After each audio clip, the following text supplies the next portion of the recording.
bao gồm 2 bước. Bước thứ nhất đó là giành chính quyền, và bước thứ hai là xây dựng xã hội, được không ạ? Vậy thì ở Việt Nam chúng ta cái biểu hiện của cái bước thứ nhất đó là cái gì, được không ạ? Và cái biểu hiện của cái bước thứ hai là những cái nội dung nào? Mình đọc trong giáo trình dùm cô ha. Cách mạng tháng 8 1945 và xây dựng thời kỳ quá độ lên chủ nghĩa xã hội nó như thế nào? Thì những cái nội dung này trong giáo trình nó có viết rồi. Thì để tiết kiệm thời gian thì cô sẽ hướng dẫn sơ như vậy để các em về nhà đọc ha, đọc cái phần của Việt Nam để làm chi? Cái phần nội dung cơ bản của cái phần giai cấp công dân là cô đã hướng dẫn rồi. Đến cái phần của Việt Nam thì nó có một số cái nội dung như cô nói đó, cái đặc thù của Việt Nam thì mình đọc để mình nắm ha, cũng dựa trên cái phần nội dung mà hôm trước cô giảng triển khai ra thôi, chỉ thêm một số yếu tố của Việt Nam thôi, không có gì khó khăn hết, được chưa? Rồi mình sẽ khép lại cái nội dung của chương số 2 ở đây. Cái nội dung của chương số 3 là cái chủ nghĩa xã hội và thời kỳ quá độ lên chủ nghĩa xã hội. Thì cái chương này lại rất là nhẹ nhàng. Nhẹ nhàng ở chỗ nào? Cái quan niệm về chủ nghĩa xã hội là cô đã hướng dẫn ở cái phần chương mở đầu rồi, đúng không ạ? Nó được hiểu là trào lưu tư tưởng, nó được hiểu là phong trào của quần chúng nhân dân lao động, rồi nó được hiểu là một cái khoa học nghiên cứu về một cái giai đoạn phát triển của hình thái kinh tế xã hội, đúng không ạ? Rồi nó lại được hiểu là một chế độ xã hội, đúng chưa? Những cái nội dung này nó như thế nào cô đã hướng dẫn ở ngày hôm trước. Chỉ còn một cái nội dung là mấy đứa chưa tìm hiểu, đó là với tư cách là một chế độ xã hội thì nó gồm có những cái đặc điểm nào. Thì ở trong cái nội dung của chương 3 mấy đứa đọc dùm cô là cái thời kỳ quá độ lên chủ nghĩa xã hội thì xã hội có những đặc điểm gì, và cái thời kỳ chủ nghĩa xã hội thì nó đang có những cái đặc điểm cơ bản gì. Thì đó là một số nét phát thảo của những người nghiên cứu chủ nghĩa Mác người ta đề ra, được không ạ? Và cô hy vọng rằng các em đọc với tâm thế đó là một xã hội tương lai, đúng không ạ? Một xã hội tương lai, do đó những cái nét cơ bản mình đọc, đúng không ạ? Và mình nhận thấy rằng trong cái xã hội hiện tại nó đang có những cái tồn tại gì, thì người ta vẽ ra cái xã hội tương lai nó sẽ có những cái đặc điểm mà nó tiến bộ hơn những cái nét mà xã hội hiện tại nó đang tồn tại, được chưa? Mình nhìn nó với một con mắt là gì các em? Khoa học, và với cái tư cách là những cái dự báo một cái hình thái kinh tế xã hội, chứ đừng nhìn nó với tư cách là một cái gì đó, một cái học thuyết gì đó nó viển vông, nó không có giá trị thì mình sẽ không học được, được chưa? Như cô nói ở cái buổi đầu, cái chương mở đầu cũng có hướng dẫn rất là kỹ về xuất phát từ những cái hiện thực xã hội thì người ta mới phát thảo những cái mô hình, những cái công xã, những cái công xưởng, đúng không? Hay là như Robert Owen ông ta thực nghiệm một cái mô hình về cái công xưởng New Lenox chẳng hạn. Thì đó là ông ta nhìn thấy cái xã hội hiện tồn của nước Mỹ, nước Anh, của cái thời kỳ cách mạng công nghiệp, thì ông ta thấy rằng nó có những cái tồn tại là như vậy, thì ông ta chủ trương xây dựng một cái xã hội mới, nó có những cái nét mà tiến bộ hơn, nó có thể xóa bỏ được những cái mâu thuẫn của cái xã hội hiện tại, được chưa? Thì mình phải nhìn với cái góc độ là như vậy thì mình mới có thể đọc được cái nội dung của nó. Rồi vậy thì cái phần nội dung của cái chương số 3 chủ nghĩa xã hội và thời kỳ quá độ chủ nghĩa xã hội thì cô cũng đã giúp mấy đứa hệ thống được cái phần nội dung về cái định nghĩa chủ nghĩa xã hội rồi, đúng không? Rồi cái nội dung còn lại đó là mấy đứa đọc cái điều kiện ra đời của chủ nghĩa xã hội là có những cái mâu thuẫn gì dẫn đến cái sự thay đổi hình thái kinh tế xã hội, được chưa? Thật ra là những cái nội dung này ở cái phần nội dung của chương mở đầu và chương số 2 số lịch sử đó là cô đã hướng dẫn sơ hết rồi. Thì mình đọc lại dựa trên những tiền đề đó, mình có hệ thống kiến thức dùm cô cái phần nội dung của chương số 3. Cái nội dung của chương số 4 là vấn đề dân chủ và nhà nước pháp quyền xã hội chủ nghĩa. Thì hôm nay mình sẽ tiếp cận cái vấn đề dân chủ, được chưa?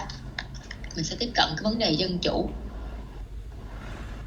Mấy đứa đợi cô chút xíu, cô sẽ chia sẻ cái nội dung của phim cho video xem.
chưa có chọn được cái tiếng Việt cho mấy đứa.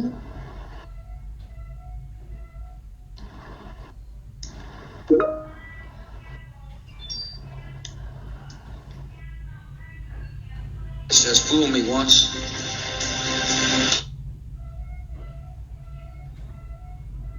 Chưa, đợi tí xíu, đợi tí.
Rồi, mấy đứa nãy giờ cô đang chỉnh cái phần phụ đề cho mấy đứa xem.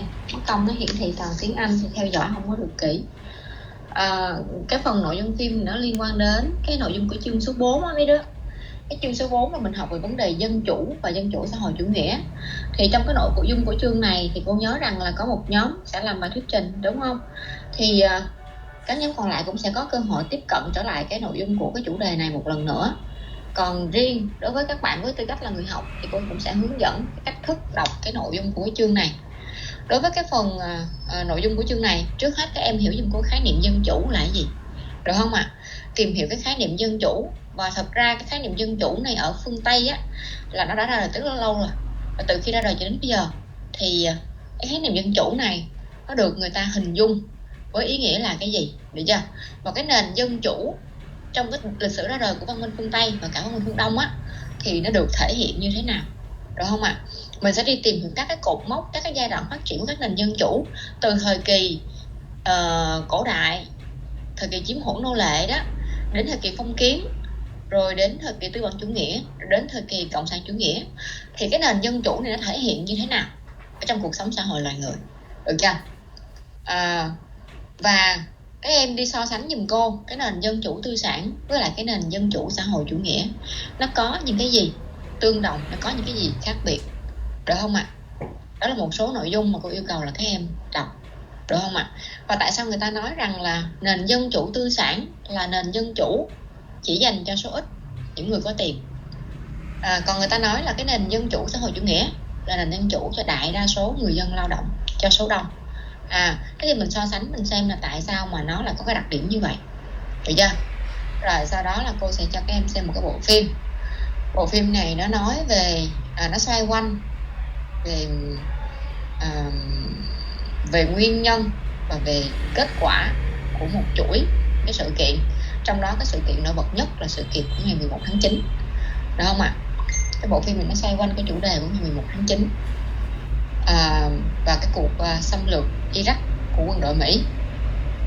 Thì mở đầu cái bộ phim này nè, nó nói đến cái cuộc họp giữa hai bên, một bên là thượng viện với là một bên là hạ viện Mỹ, để cùng nhau đi đến xác nhận cái kết quả cuộc bầu cử tổng thống Mỹ. Đợt đó là của ông Al Gore với lại ông tổng thống Bush, được không ạ? Thì các thành viên của hạ viện phản đối kết quả bầu cử.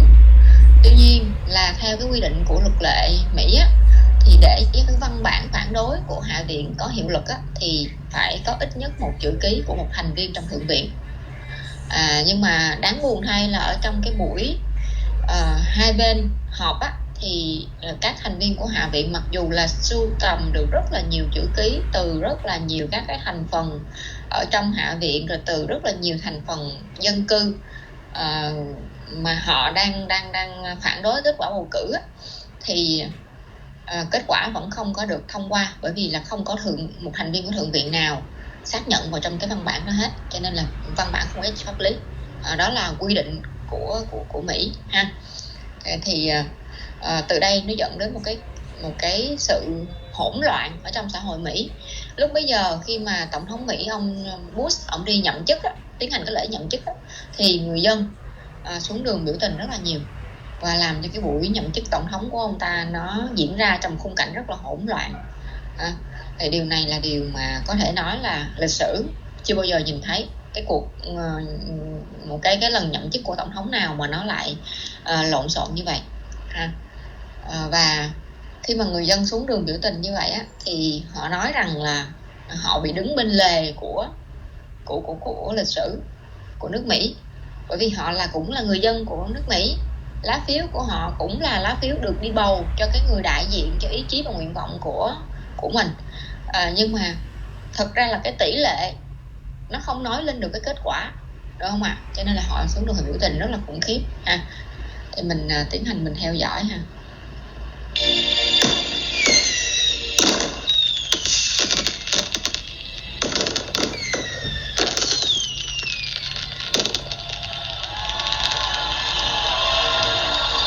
Was it all just a dream? God bless you, Florida. Thank you. Did the last 4 years not really happen? Look, there's Ben Affleck. He's often in my dreams. And the taxi driver guy, he was there too.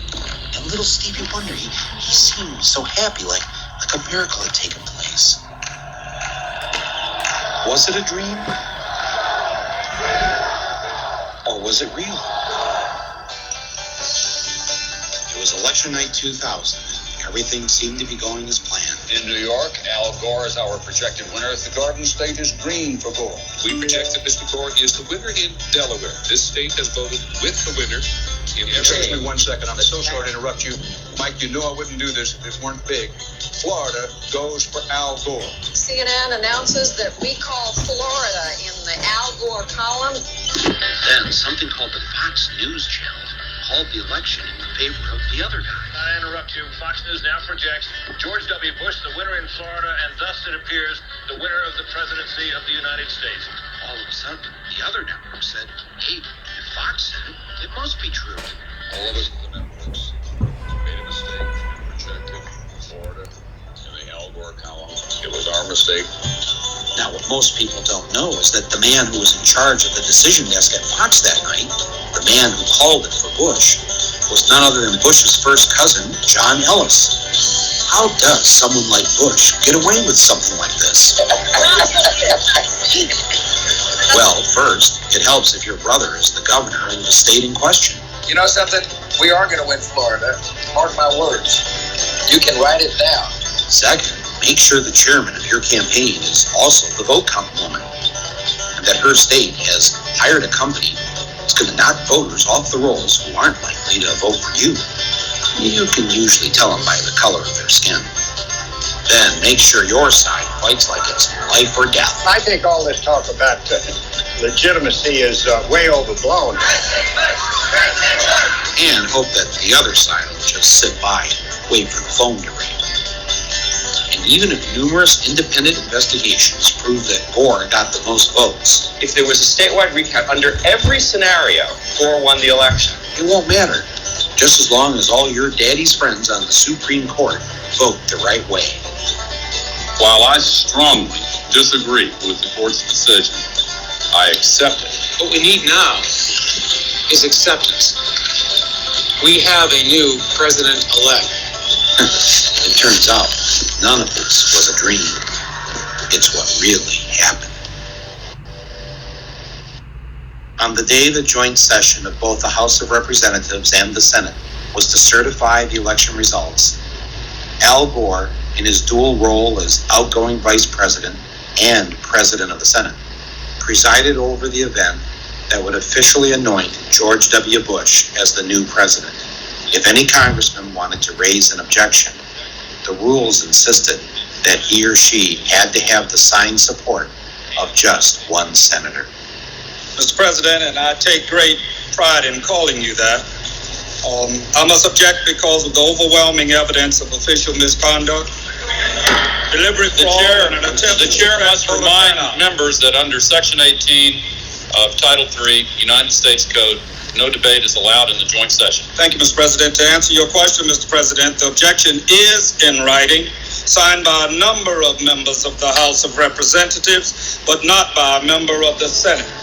Mr. President, it is in writing and signed by several House colleagues on behalf and myself of the 27,000 voters of Duval County, in which 16,000 of them are African Americans that was disenfranchised in this last election. Is the objection signed by a member of the Senate? Not signed by a member of the Senate. The Senate is missing. Mr. President, it is in writing and signed by myself on behalf of many of the diverse constituents in our country, especially those of the 9th Congressional District and all American voters who recognize that the Supreme Court, not the people of the United States, decided this election. Is the objection signed by a senator? Unfortunately, Mr. President, it is not signed by one single senator. Unfortunately, I have no authority over the United States Senate, and no senator has signed. Mr. President, it is in writing and signed by myself and several of my constituents from Florida. A senator is needed, but missing. Is the objection in writing and signed by a member of the House and a senator? The objection is in writing, and I don't care that it is not signed by a member of the Senate. The chair will advise that the rules do care, and the signature of the senator. Not a single senator came to the aid of the African Americans in Congress. One after another, they were told to sit down and shut up. And it's a sad day in America, Mr. President, when we can't find a senator to sign the gentleman will suspend. Won't sign objection, Mr. President. The gentleman will suspend. Inauguration coverage 2001 on a nasty, but it could be worse kind of day in Washington. On the day George W. Bush was inaugurated, tens of thousands of Americans poured into the streets of D.C. in one last attempt to reclaim what had been taken from them. They pelted Bush's limo with eggs and brought the inauguration parade to a halt. The plan to have Bush get out of the limo for the traditional walk to the White House was scrapped. Bush's limo hit the gas to prevent an even larger riot. No president had ever witnessed such a thing on his inauguration day.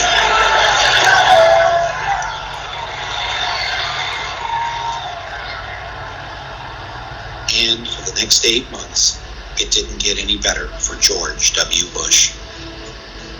He couldn't get his judges appointed.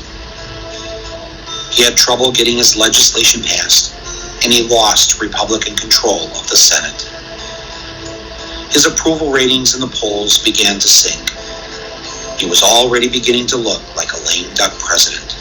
With everything going wrong, he did what any of us would do.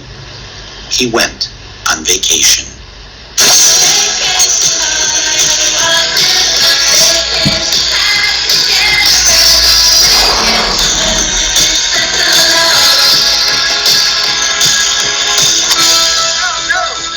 In his first 8 months in office before September 11th, George W. Bush was on vacation, according to the Washington Post, 42% of the time. I hit every shot good. People would say I wasn't working. It was not surprising that Mr. Bush needed some time off. Being president is a lot of work. These folks that say you're loafing here in Texas, that you're taking too long of a vacation. They don't understand the definition of work. I'm getting a lot done. Secondly, you don't have to be in Washington to work. It's amazing what can happen with telephones and faxes. Just a destiny of it. Yeah. What are you doing the rest of the day? Karen Hughes is coming over. We're working on some things. And she'll be over here. We're working on a few things, a few matters. I'm working on some initiatives. You'll see. I mean, there'll be some decisions that I will have made while I'm here, and we'll be announcing them as time goes on. The first time I met him, he had some good advice for me. Governor Bush, it's Michael Moore. Behave yourself, will you? Go find real work. And work was something he knew a lot about. Anybody want some grits? Relaxing at Camp David, yachting off Kenny Bunkport. How you doing? Mấy đứa theo dõi cái đoạn này, ông đạo diễn của bộ phim á, ông muốn phân tích cho chúng ta thấy là cái khoảng thời gian mà từ khi mà ông tổng thống Bush ông nhậm chức á cho đến trước cái sự kiện ngày 11 tháng 9 thì dường như ông ta là một vị tổng thống không có tài năng gì đặc biệt hết. Đúng không? Điều hành cũng không xong thì cuối cùng là đi nghỉ dưỡng. Đi nghỉ dưỡng, một cái thời gian nghỉ dưỡng rất là lâu ha. Theo như thống kê lúc nãy em thấy là 46% đúng không? Và ông dành phần lớn thời gian để đi chơi, đi nghỉ mát. Đó là cái khoảng thời gian trước ngày 11 tháng 9. Nhưng mà sau cái ngày 11 tháng 9 thì ông có rất nhiều việc để làm. Vậy thì những việc đó là những việc gì? Thì theo cái logic phân tích của ông đạo diễn của bộ phim này á, thì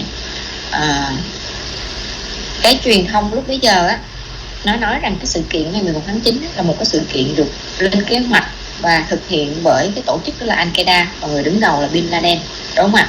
Nhưng mà theo ông đạo diễn này thì ông nghĩ rằng là cái thông tin này chỉ là một cái bề nổi thôi của bản văn. Thì cái phần nội dung còn lại, cái phần chìm còn lại đó, nó sẽ làm cho dân chúng Mỹ hết sức là bàng hoàng. Bởi vì theo phân tích của ông á, thì cái sự kiện này được lên kế hoạch và thực hiện bởi ít nhiều gì sẽ có sự liên quan với gia đình của tổng thống Bush, bởi vì ông phân tích một cái mối quan hệ làm ăn rất là thân thiết của hai gia đình của tổng thống Bush và gia đình của Bin Laden. Và điều này nó chứng minh thông qua một cuộc điều tra làm rõ sự kiện ngày 11 tháng 9 nó đem lại lợi ích cho những cá nhân nào, cho những tập đoàn nào. Thì mình xem trong bộ phim thì mình sẽ thấy là có những cái tập đoàn nó hưởng lợi rất là lớn từ cái sự kiện 11 tháng 9. Và sau cái sự kiện này thì tổng thống Bush tỏ ra là một tổng thống hết sức là nhiệt huyết và điều hành đất nước theo những quỹ đạo mà đã lên kế hoạch trước. Thì các em xem tiếp bộ phim ha. Or being a cowboy on the ranch in Texas. I love the nature. I love to get in a pickup truck with my dogs. Oh, hi. George Bush spent the rest of August at the ranch, where life was less complicated. Armadale loved to dig the soil looking for bugs. And so I went out there the other day, and there was Barney buried in his hole, chasing an armadillo. It was a summer to remember. And when it was over, he left Texas for his second favorite place. On September 10th, he joined his brother in Florida, where they looked at files and met important Floridians. He went to sleep that night in a bed made with fine French linens.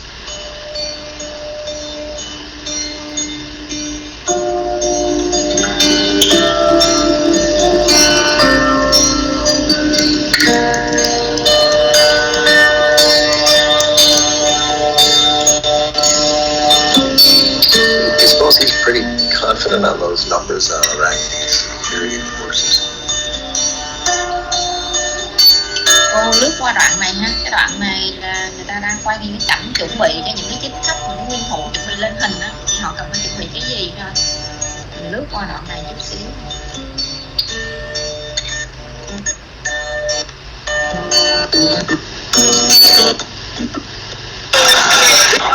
Bây giờ đến cái đoạn của cái sự kiện này là một thông tin.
On September 11th, 2001, nearly 3,000 people, including a colleague of mine, Bill Weems, were killed in the largest foreign attack ever on American soil.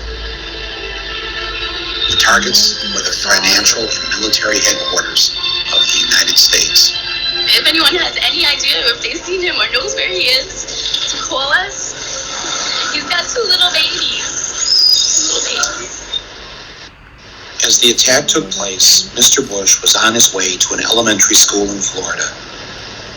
When informed of the first plane hitting the World Trade Center, where terrorists had struck just 8 years prior, Mr. Bush decided to go ahead with his photo opportunity.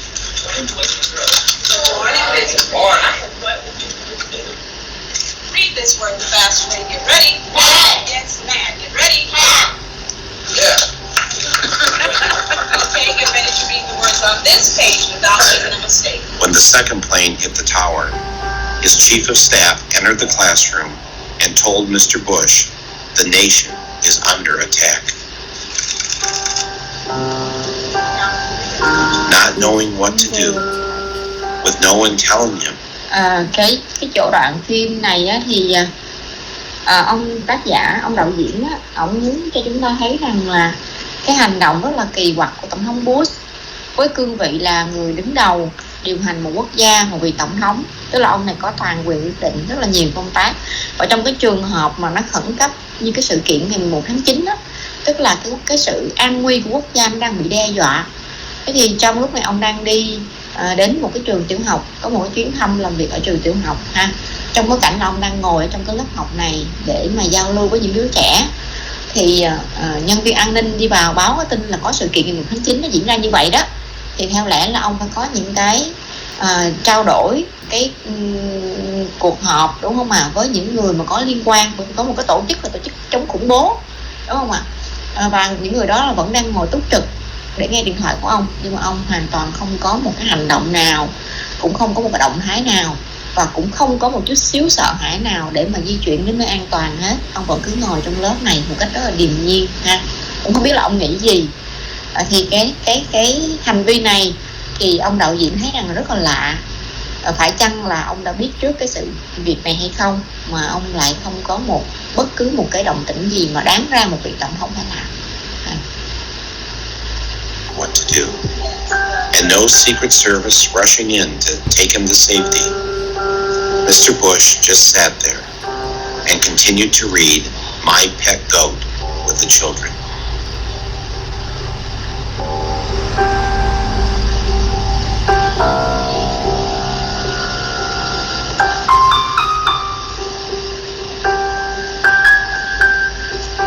Nearly 7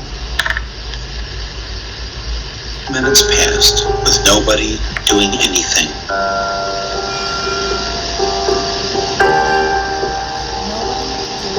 As Bush sat in that Florida classroom, was he wondering if maybe he should have shown up to work more often? Should he have held at least one meeting since taking office to discuss the threat of terrorism with his head of counterterrorism? Or maybe Mr. Bush was wondering why he had cut terrorism. Or perhaps he just should have read the security briefing that was given to him on August 6, 2001, which said that Osama bin Laden was planning to attack America by hijacking airplanes. But maybe he wasn't worried about the terrorist threat because the title of the report was too vague. I believe the title was Bin Laden determined to attack inside the United States. A report like that might make some men jump, but as in days past, George W. just went fishing. As the minutes went by, George Bush continued to sit in the classroom. Was he thinking, I've been hanging out with the wrong crowd? Which one of them screwed me? Was it the guy my daddy's friends delivered a lot of weapons to? Was it that group of religious fundamentalists who visited my state when I was governor? Or was it the Saudis? Damn, it was them. I think I better blame it on this guy.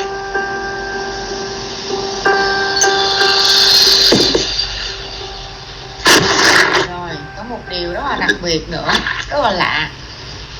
Rất là lạ, bởi vì theo cái sự điều tra của ông Michael Moore này thì ông thấy rằng là khi mà đã chỉ định những người tình nghi có liên quan đến cái sự kiện ngày 1 tháng 9 á, đó là Bin Laden và tổ chức Al-Qaeda, thì rõ ràng là họ sẽ phải tiến hành điều tra, đúng không ạ? Phải mở một cuộc điều tra, và nếu như chưa có bắt được cái đối tượng tình nghi thì cũng phải đi điều tra những người có liên quan, người thân, họ hàng, bạn bè của cái đối tượng này, đúng không ạ?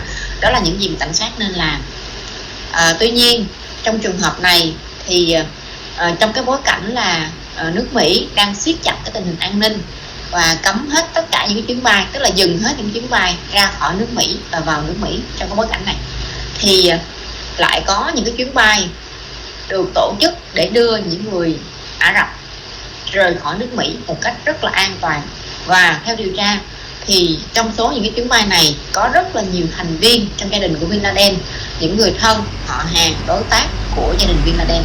Mà cũng không nhớ rõ là hình như là theo thống kê là có đến 120 mấy hay 140 mấy người á, liên quan đến Bin Laden đã được rời khỏi nước Mỹ mà không bị điều tra, không bị hỏi cung, không bị làm khó khăn gì hết. Họ cứ lên máy bay một cách rất là bình thường và rời khỏi nước Mỹ mà thôi.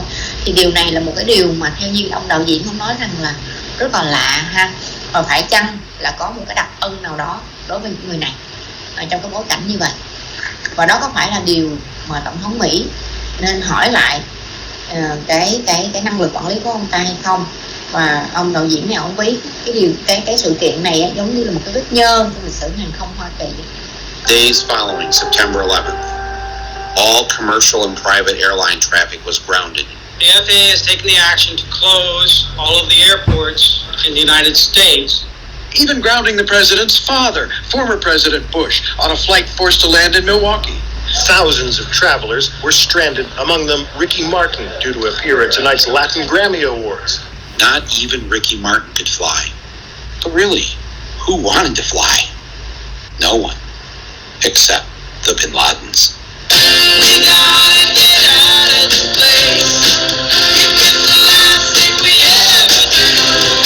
We had some airplanes authorized at the highest levels of our government to fly to pick up Osama bin Laden's family members and others from Saudi Arabia and transport them out of this country. It turns out that the White House approved planes to pick up the bin Ladens and numerous other Saudis. At least 6 private jets and nearly 24 commercial planes carried the Saudis and the bin Ladens out of the U.S. after September 13th. In all, 142 Saudis, including 24 members of the bin Laden family, were allowed to leave the country. Osama's always been portrayed as the bad apple, the black sheep in the family, and that they cut off all relationship with him around 1994. In fact, things are much more complicated than that. You mean Osama has had contact with other family members? That's right. In the summer of 2001, just before 9/11, one of Osama's sons got married in Afghanistan, and several family members showed up at the wedding. Bin Laden? That's right. So they've not cut off completely. That's really an exaggeration. We now welcome to Larry King Live. Good to see him again. Prince Bandar, the ambassador of the Kingdom of Saudi Arabia to the United States. We had about 24 members of Bin Laden's family. And students. What was going on here? I think we need to know a lot more about that. That needs to be the subject of a significant investigation. What happened? How did it happen? Why did it happen? And who authorized it?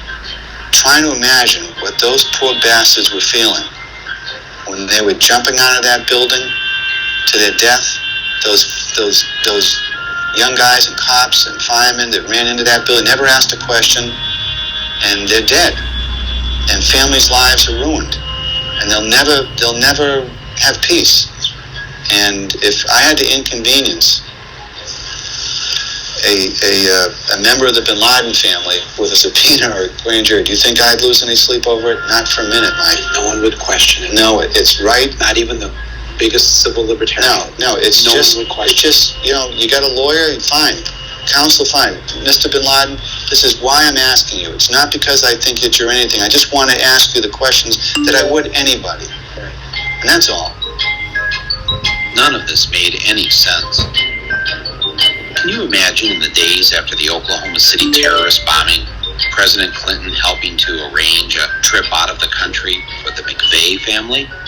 What do you think would have happened to Clinton if that had been revealed? Benda, do you know the Bin Laden family? I do very well. What are they like? They're really lovely human beings. He is the only one I don't know him well, but I met him only once.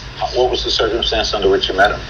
This is ironic. In mid-80s, if you remember, we in the United States were supporting the Mujahideen to liberate Afghanistan from the Soviets. He came to thank me for my efforts to bring the Americans, our friends, to help us against the atheists, he said, the communists. So it's ironic. He came to thank you for helping bring America to help him. And now he may be responsible for bombing America. Absolutely. What did you make of him when you met him? I was not impressed, to be honest with you. Not impressed? No, I thought he was simple and very quiet guy. A simple and quiet guy whose family just happened to have a business relationship with the family of George W. Bush. Is that what he was thinking about? Because if the public knew this, it wouldn't look very good. Was he thinking, you know, I need a big black marker? In early 2004, in a speech during the New Hampshire primary, I called George W. Bush a deserter from his time in the Texas Air National Guard. In response, lúc này là cái đoạn mà ông đạo diễn tung ra những cái chứng cứ mà ông ta có được những cái thương vụ có làm ăn cùng với gia đình của Bin Laden ha. Thì dẫn đầu của các cái bê bối này á, là ông ta chỉ đến cái sự kiện đó là trước đây cái thời kỳ mà còn trong quân ngũ á, thì Bush và một người bạn thân của ông đã bị kỷ luật, và cái hồ sơ quân sự của tổng thống Bush á, ở trong tay của ông đạo diễn này nè, thì cái tên của tổng thống Bush và tên của người bạn của tổng thống Bush á, được viết ra một cách rất là đầy đủ, rõ ràng. Nhưng mà sau này khi mà tổng thống Bush đắc cử thì cái hồ sơ được Nhà Trắng công bố á, thì cái tên của người bạn nó bị che đi rồi, nhưng mà họ không biết được là ông đạo diễn này ông đã có một cái bản sao. Thế thì cái nhân vật bí ẩn mà được che tên là ai thì ông này mới bắt đầu đi điều tra. Thì cái nhân vật đó là một người có một cái vai trò rất là quan trọng, có thể nói là vai trò cầu nối cho những cái thương vụ làm ăn của hai gia tộc rất là lớn của nước Mỹ và của Ả Rập, đó là gia tộc của Bush và gia tộc của Bin Laden.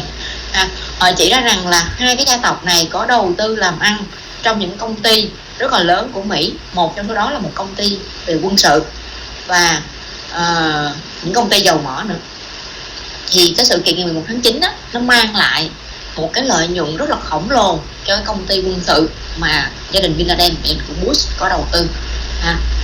Và họ đặt ra một cái dấu chấm hỏi là phải chăng cái sự kiện ngày 11 tháng 9 nó chính là một trong những cái nguồn cơn mang lại cái lợi nhuận lớn như vậy những gia đình. Vậy thì có phải họ là những cái người mà đã đặt những cái ngòi nổ cho cái sự kiện khủng bố 11 tháng 9 hay không, khi mà có hàng loạt những cái sự kiện vô lý trước đó đã diễn ra. Ví dụ như những cái người phụ cấp của tổng thống Bush đã đề ra những bản báo cáo là nước Mỹ sẽ bị tấn công từ bên trong vào cái khoảng thời gian nào, nhưng mà tổng thống Bush lại chẳng mảy may quan tâm gì đến những cái báo cáo đó. Đó là cái thứ nhất. Cái thứ hai nữa là cái ngân sách cho chống khủng bố trước giờ nó vẫn như vậy, thế thì bây giờ tự nhiên cắt giảm ngân sách chống khủng bố, cắt giảm đi. Rồi cái ngân sách cho cái lực lượng an ninh quốc gia cũng bị cắt giảm, và thậm chí là ở một số nơi cái biên chế cho cảnh sát cũng bị cắt giảm luôn. Ở một số địa phương thì ở một đồn cảnh sát như vậy chỉ còn 1 đến 2 nhân viên cảnh sát mà thôi, và họ cũng chẳng làm được gì ngoài cái việc là chỉ có trực điện thoại và làm những công tác hành chính, chứ họ cũng đâu có thể làm được cái gì ngoài cái việc đó, bởi vì quân số bây giờ nó bị giảm đi quá nhiều. Vậy thì có một cái âm mưu, một cái thủ đoạn, một cái ý đồ gì cho một loạt những cái sự kiện vô lý trên hay không thì ông này bắt đầu đưa ra những cái bằng chứng. House released his military records in the hopes of disproving the charge. What Bush didn't know is that I already had a copy of his military records, uncensored, obtained in the year 2000, and there is one glaring difference between the records released in 2000 and those he released in 2004. A name had been blacked out. In 1972, 2 airmen were suspended for failing to take their medical examination. One was George W. Bush, and the other was James R. Bath. In 2000, the documents show both names. But in 2004, Bush in the White House had Bath's name blacked out. Why didn't Bush want the press and the public to see Bath's name on his military records? Perhaps he was worried that the American people would find out that at one time James R. Bath was the Texas money manager for the Bin Ladens. Bush and Bath had become good friends when they both served in the Texas Air National Guard. After they were discharged, when Bush's dad was head of the CIA, Bath opened up his own aviation business after selling a plane to a man by the name of Salam bin Laden, heir to the second largest fortune in Saudi Arabia, the Saudi bin Laden Group. W at that time was just starting off in the world as a businessman. Because he's a guy who's always tried to emulate his father, he decided to go into the oil business. He founded an oil company, a drilling company out in West Texas called Arbusto, which was very, very good at drilling dry holes that nothing came out of. But the question has always been, where did this money come from? Now, his dad was rich. His dad could have done this for him, but his dad didn't do this for him. There's no indication that Daddy wrote a check to start him off in this company. So where did George W. Bush get his money? I'm George Bush. One person who did invest in him was James R. Bath. Bush's good friend, James Bath, was hired by the Bin Laden family to manage their money in Texas and invest in businesses.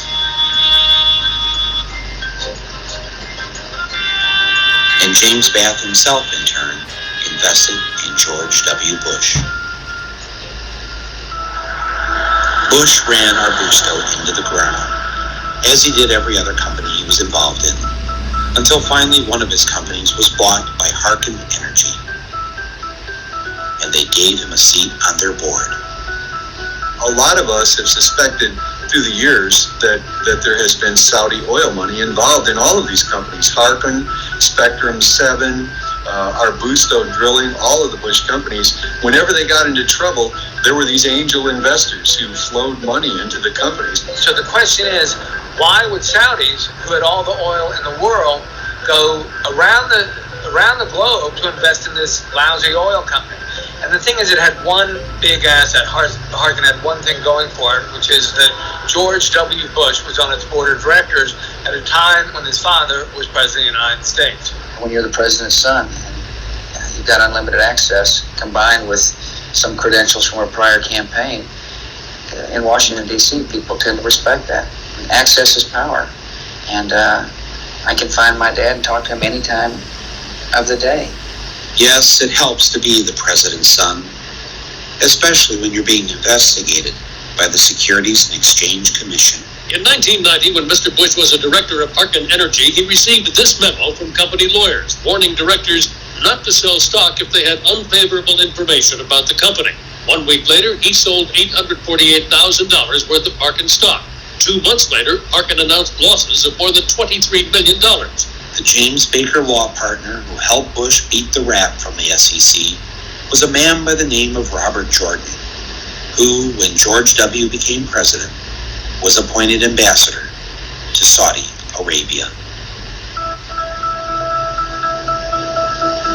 After the Harken debacle, the friends of Bush's dad got him a seat on another board of a company owned by the Carlyle Group. We wanted to look at which companies actually gained from September 11th. Turned up this company, Carlyle Group. The Carlyle Group is a multinational conglomerate that invests in heavily government-regulated industries like telecommunications, healthcare, and particularly defense. Both George W. Bush and George H.W. Bush worked for the Carlyle Group, the same company that counted the Bin Laden family among its investors. Carlyle Group was holding its annual investor conference on the morning of September 11th in the Ritz-Carlton Hotel in Washington, D.C. At that meeting were all of the Carlisle regulars. James Baker, likely John Major, definitely George H.W. Bush, though he left the morning of September 11th. Shafiq bin Laden, who is Osama bin Laden's half-brother, and was in town to look after his family's investments in the Carlisle Group. All of them together in one room watching as the planes hit the towers, and that in fact the bin Laden family was invested in one of their defense funds, which ironically meant that as the United States started increasing its defense spending, the bin Laden family stood to gain from those investments through the Carlisle Group. Our Commander-in-Chief, President George W. Bush. With all the weapons companies it owned, the Carlisle Group was, in essence, the 11th largest defense contractor in the United States. Thanks a lot. It owned United Defense, makers of the Bradley Armored Fighting Vehicle. September 11th guaranteed that United Defense was going to have a very good year. Just 6 weeks after 9/11, Carlisle filed to take United Defense public, and in December made a one-day profit of $237 million. But sadly, with so much attention focused on the bin Laden family being important Carlisle investors, the bin Ladens eventually had to withdraw. Bush's dad, though, stayed on as senior advisor to Carlisle's Asia board for another 2 years. As unseemly as it seems to know that George H.W. Bush was meeting with the bin Laden family while Osama was a wanted terrorist well before September 11th. It's very discomforting for Americans to know that. George H.W. Bush is a man who has obviously incredible reach into the White House. He receives daily CIA briefings, which is the right of any ex-president, but very few ex-presidents actually exercise that right. He does. And I think in a very real way, they are benefiting from the confusion that arises when George H.W. Bush visits Saudi Arabia on behalf of Carlisle and meets with the royal family and meets with the bin Laden family. Is he representing the United States of America? Or is he representing an investment firm in the United States of America? Or is he representing both? This company is about money. It's not about conspiracies to run the world or engineer political maneuvering and things like that. It's about making money, and it's about making a lot of money, and they've done very well.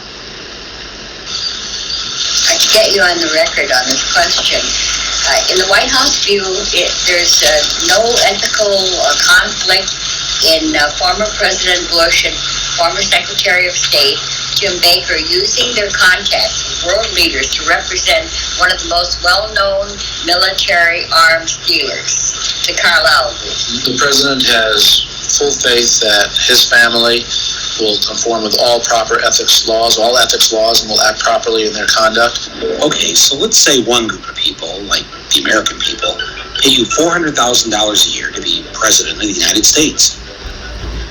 But then another group of people invest in you, your friends, and their related businesses $1.4 billion over a number of years. Who are you going to like? Who's your daddy? Because that's how much the Saudi royals and their associates have given the Bush family. Their friends. How are you, sir? And their related businesses in the past 3 decades. Seems like a very nice reunion with friends. Is it rude to suggest that when the Bush family wakes up in the morning, they might be thinking about what's best for the Saudis instead of what's best for you or me? Because $1.4 billion just doesn't buy a lot of flights out of the country. It buys a lot of love.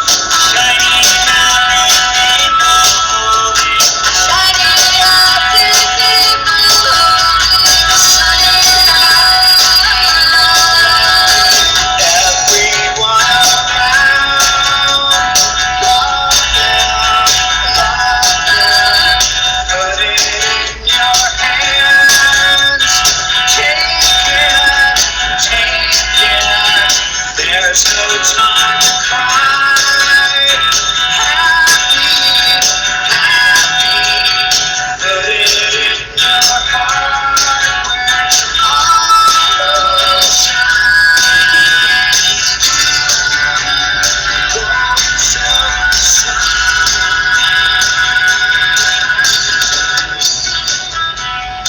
Sooner or later, this special relationship with a regime that Amnesty International condemns as a widespread human rights violator would come back to haunt the Bushes. Now, after 9/11, it was an embarrassment, and they preferred that no one ask any questions. The investigation should have begun on September 12th. There's no reason why it shouldn't have. 3,000 people were dead. It was a murder, and it should have gotten started immediately.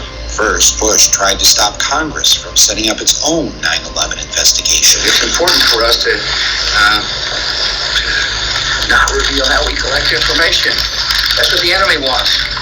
And we're fighting an enemy. When he couldn't stop Congress, he then tried to stop an independent 9/11 commission from being formed. The president's position was a break from history. Independent investigations were launched within days of Pearl Harbor and President Kennedy's assassination. But when Congress did complete its own investigation, the Bush White House censored 28 pages of the report. The president is being pressed by all sides to declassify the report. U.S. officials tell NBC News most of the secret sources involve Saudi Arabia. We have given extraordinary cooperation with Chairman Keane and Hamilton. We haven't gotten the materials we needed, and we certainly haven't gotten them in a timely fashion. The deadlines we set have passed. Will you testify before the commission? This commission, I don't testify. I mean, I'd be glad to visit with them. What it will do is hold this in my heart and has been in my heart since September 11th. I lost my husband, 15 years. I'm now by myself. I need to know what happened to him. I know what I got back from the autopsy. That man was my life, and I have no plan. I was taking a class, and they asked me what was I going to do in the next 5 years. And if I'm not doing something with this, I don't know what reason I have to live. So it's very important. Very important. Okay. Ignored by the Bush administration, more than 500 relatives of 9/11 victims filed suit against Saudi royals and others. The lawyers the Saudi defense minister hired to fight the 9/11 families, the law firm of Bush family confidant, James A. Baker. So we're right here in the center of three important American landmarks, the Watergate Hotel and office building, the Kennedy Center over there, and the Embassy of Saudi Arabia. Yeah. How much money do the Saudis have invested in America, roughly? I've heard figures as high as $860 billion. 860 billion. Billion. That's a lot of money. A lot. What percentage of our economy does that represent? I mean, it seems like a lot. Well, in terms of investments on Wall Street, in American equities, it's roughly 6 or 7% of America. They own a fairly good slice of America. Rồi cô xả nhanh cái đoạn này chút xíu ha. Billion Arabia. Đoạn này quay đến cảnh là ông đạo diễn ông tìm đến nơi ở của ông hoàng tử Baghdad thôi. Commiserating or comparing lúc này là notes. nói đến cái đoạn về mối quan hệ của Why would Bandar's Bush government với lại ông hoàng block tử Baghdad? American investigators from talking to the relatives of the 15 hijackers? Why would Saudi Arabia become reluctant to freeze the hijackers' assets? The two of them walked out on the Truman balcony so that Bandar could smoke a cigar and have a drink. In the distance, across the Potomac, was the Pentagon, partially in ruins. I wonder if Mr. Bush told Prince Bandar not to worry, because he already had a plan in motion. You come in September 12th, ready to plot what response we take to Al-Qaeda. Let me talk about the response that you got from top administration officials. On that day, what did the president say to you? The president, in a very intimidating way, left us, me and my staff, with the clear indication that he wanted us to come back with the word that there was an Iraqi hand behind 9/11, because they had been planning to do something about Iraq.